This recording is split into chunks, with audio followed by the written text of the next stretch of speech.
देखिए आगे हेडिंग है विलीनीकरण। विलीनीकरण का मतलब होता है घुलना, कि कोई भी पदार्थ है जैसे कि विलेय पदार्थ है तो उसको विलायक में डाला जाता है तो घुलता है ना। अर्थात कह सकते हैं कि जब एक ठोस विलेय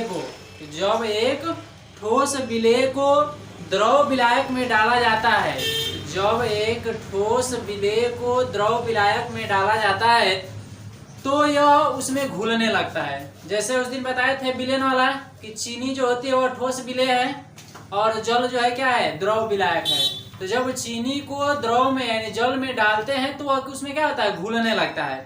तो वही कह रहा है कि जब एक ठोस विलेय को द्रव विलायक में डालते हैं तो वह उसमें घुलने लगता है, और यह प्रक्रिया जो होती है विलीनीकरण अथवा घुलना कहलाती है।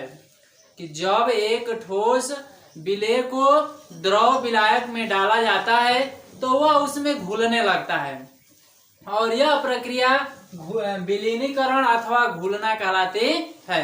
जैसे उस दिन बताए थे कि जैसे कि चीनी है तो वह चीनी क्या है, विलेय है, लेकिन वह क्या है कि ठोस विलेय है। यह चीनी हो गई तो चीनी जो हो गया आपका ठोस विलेय हो गया, और जल जो है वह जल क्या है तो द्रव विलायक है, क्योंकि जो है जल है वह विलायक है और उसमें भी क्या है वह द्रव है। कि जल जो हो गया वह द्रव विलायक हो गया और जो चीनी हो गई वह ठोस विलेय हो गई। तो जब इस चीनी को इस जल में डालते हैं तो चीनी क्या होती है, घुलने लगती है, घुलती है ना। जैसे जब शरबत बनाते हैं तो देखे होंगे कि जब चीनी को जल में डालते हैं तो वह उसमें घुलने लगती है। तो जब चीनी जल में घुलने लगेगी तो वह क्रिया विलीनीकरण अथवा घुलना कहलाएगी। ठीक है, कि जब एक ठोस विलेय द्रव विलायक में डाला जाता है तो वह उसमें घुलने लगता है, और यह क्रिया विलीनीकरण अथवा घुलना कहलाती है। समझ में आया? कह रहा है कि इससे विलयन में विलेय की सांद्रता बढ़ने लगती है, यानी जब चीनी जो होती है जल में घुलती है तो जो विलेय की जो सांद्रता होती है विलयन की, वह सांद्रता क्या होती है, बढ़ने लगती है, क्योंकि जो ये चीनी होता है वह उसमें घुलेगा, और जब घुलेगा तो उसको गाढ़ा बनाएगा तो उसकी सांद्रता क्या होगी, बढ़ेगी। जैसे जल है या विलायक है, तो जब विलायक में चीनी डालेंगे, चीनी को घोलेंगे, तो जब चीनी उसमें घुलेगी तो वह जो जल है उस जल को गाढ़ा बनाएगी, जब गाढ़ा बनाएगी तो उसकी सांद्रता क्या होगी, बढ़ेगी। ठीक है, कह रहे कि इसी समय विलयन में कुछ विलेय के कण ठोस विलेय के कणों के साथ, यानी जब उसमें घुलने लगता है तो उसी समय जो है विलयन में जो विलेय के कुछ कण होते हैं जो ठोस के रूप में, उसमें से जो है संघट होकर विलयन से अलग हो जाते हैं, उसमें संघट होकर विलयन से क्या कहते हैं, अलग हो जाते हैं, और इस क्रिया को जो है क्रिस्टलीकरण कहते हैं। यानी जब अलग हो जाते हैं तो वह क्रिया क्रिस्टलीकरण कहलाती है। कि जैसे चीनी है जल में उसको जब डाल रहे हैं तो वह पहले घुलेगी, घुलना स्टार्ट करेगी, जब घुलने लगी तो वह क्रिया जो है विलीनीकरण या घुलना कहलाएगी। लेकिन साथ ही उसमें जो होता है कि कुछ जो कण होते हैं घुलते घुलते उसमें से जो है ठोस के रूप में पृथक हो जाते हैं, अलग हो जाते हैं, इस क्रिया को जो है क्रिस्टलीकरण कहते हैं। ठीक है, समझ में आया? कह रहा है कि जब गैस को द्रवीय विलायकों में घोला जाता है, कि जब गैस को द्रवीय विलायकों में घोला जाता है तब भी ऐसा ही होता है। कह रहा है कि जब गैस को द्रवीय विलायकों में घोला जाता है तब भी ऐसा ही होता है। ऐसा ही होता है कि मतलब कि जैसे कि ठोस विलेय को द्रव विलायक में घोले जैसे प्रक्रिया होती है, ठीक उसी प्रकार से यदि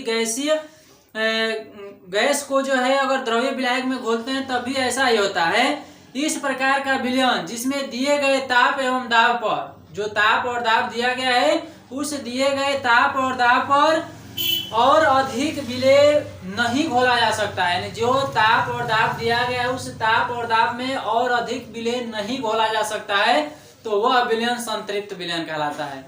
यानी जो ताप दाब दिया है उस ताप और दाब पर उसमें और अधिक विलेय और अधिक जो है विलेय नहीं घोला जा सकता है, तो वह विलयन जो होता है संतृप्त विलयन कहलाता है। यानी कह रहा है कि जब गैस को द्रवीय विलायकों में घोलते हैं तब भी वही प्रक्रिया होती है, अर्थात तभी वह घुलना स्टार्ट होता है, घुलता है उसमें और उसकी सांद्रता बढ़ती है। साथ ही कह रहा है कि इस प्रकार का विलयन जिसमें दिए गए ताप एवं दाब पर, यानी कह रहा है कि इस प्रकार का विलयन जिसमें दिए गए ताप और दाब पर, जैसे ताप दाब दे दिया हो कि यह 500 डिग्री सेल्सियस ताप है या 700 जो है मिलीमीटर दाब है, तो जो ताप और दाब दिया गया है उस दिए गए ताप और दाब पर उसमें विलेय की और अधिक मात्रा नहीं घोली जा सकती है। जितना उसका ताप दाब दिया है उतना ही घोली जा सकती है, उससे अधिक नहीं घोली जा सकती। तो जो विलयन प्राप्त होता है उसे संतृप्त विलयन कहते हैं। ठीक है, समझ में आया कि वह विलयन जिसमें दिए गए ताप एवं दाब पर, वह विलयन जिसमें दिए गए ताप एवं दाब पर विलेय की और अधिक मात्रा घोली जा सकती है उसे असंतृप्त विलयन कहते हैं।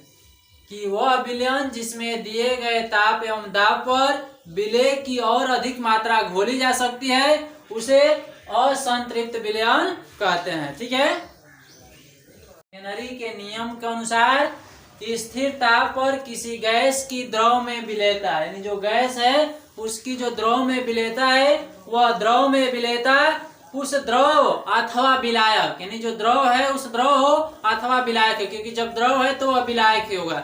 तो कह रहा है कि द्रव अथवा विलायक की सतह पर पड़ने वाले जो आंशिक दाब होता है, जो उसकी सतह होती है उस सतह पर जो दाब पड़ेगा आंशिक दाब, उस आंशिक दाब के समानुपाती होती है। इसे हेनरी का नियम कहते हैं। अथवा इसका दूसरा डिफिनीशन है कि किसी विलयन में गैस का मोल अंश, किसी विलयन में गैस का मोल अंश, मोल अंश को मोल प्रभाव भी कहते हैं। ठीक है, कि किसी गैस का विलयन में मोल अंश उस विलयन के ऊपर उपस्थित गैस के आंशिक दाब के समानुपाती होता है।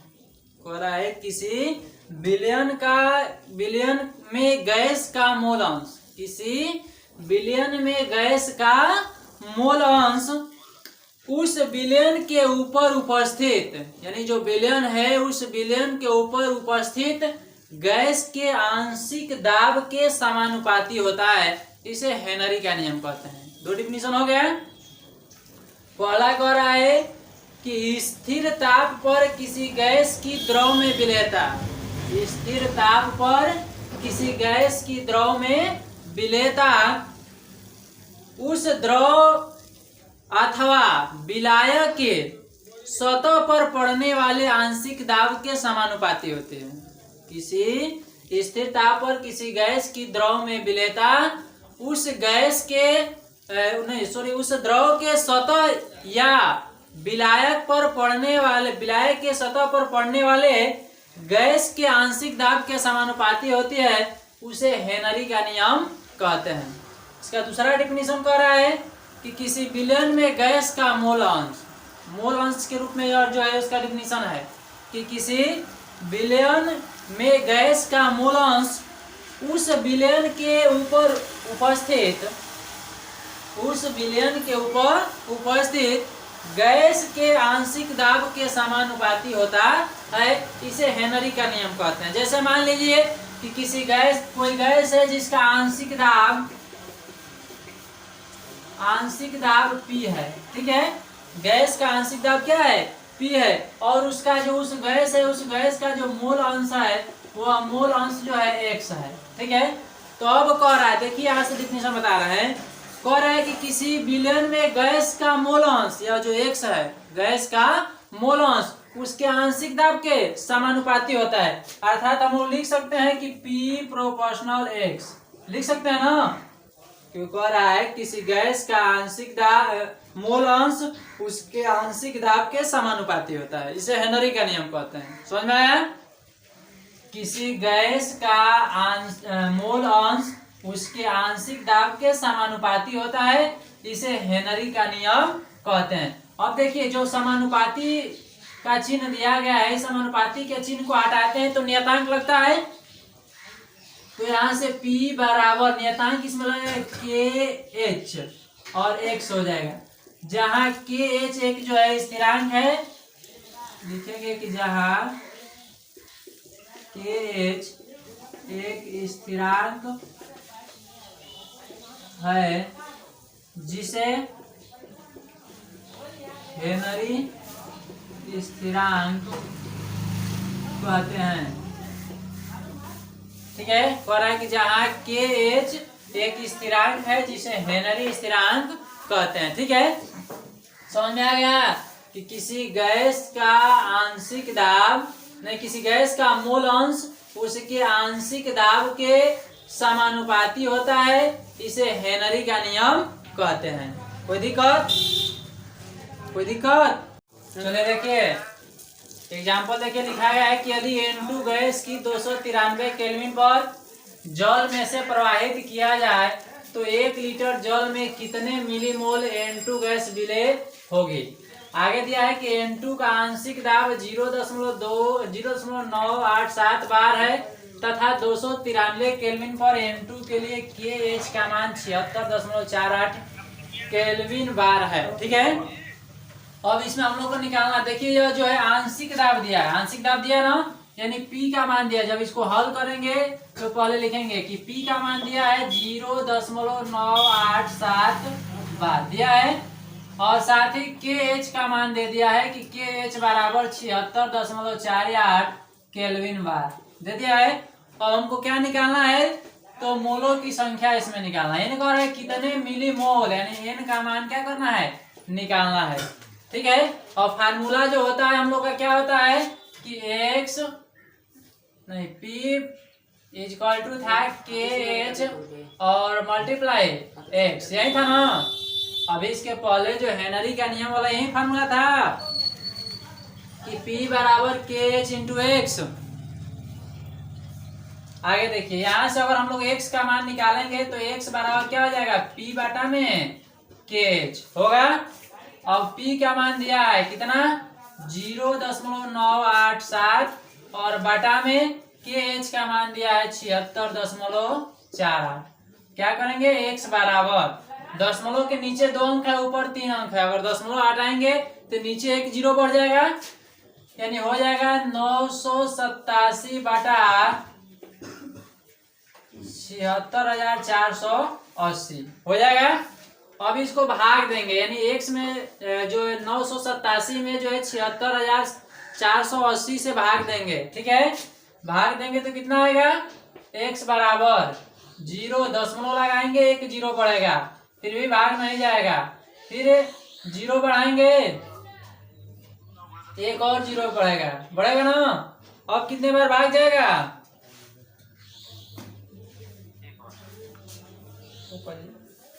कितने बार, 1 लीटर जल में 55.55 मोल उपस्थित होता है। तो हमको N2 का निकालना है, नाइट्रोजन का, तो पहले नाइट्रोजन का मोल अंश निकाल लेंगे कि नाइट्रोजन का मोल अंश बराबर हो जाएगा कि नाइट्रोजन के मोलों की संख्या बटा कुल मोलों की संख्या, यानी N प्लस जल के मोलों की संख्या कितनी हो गई 55.55 हो जाएगा ना। अब यहाँ से X बराबर हो गया, N2 का मोल अंश बराबर हो गया एक N बटा N प्लस 55.55। ठीक है, कट गया हो गए।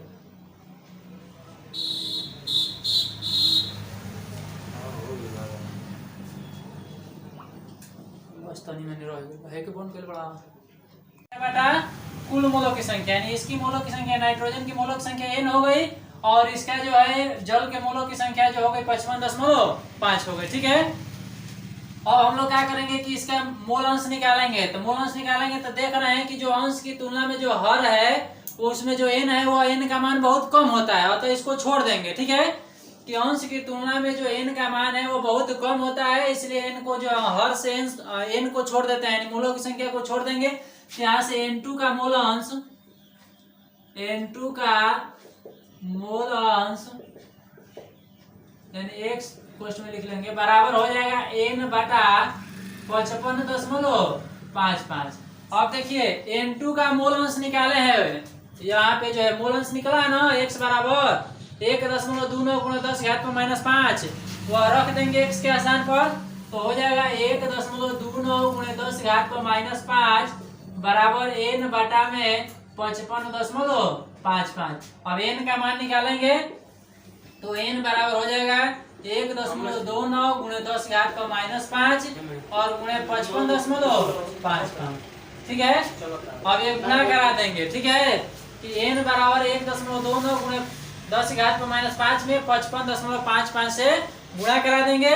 जो आंसर आएगा वही आपका जो आएगा वही आपका क्या हो जाएगा, उत्तर हो जाएगा। समझ में आया? अब यहाँ गुणा करा लेंगे बस, और कुछ नहीं करना है।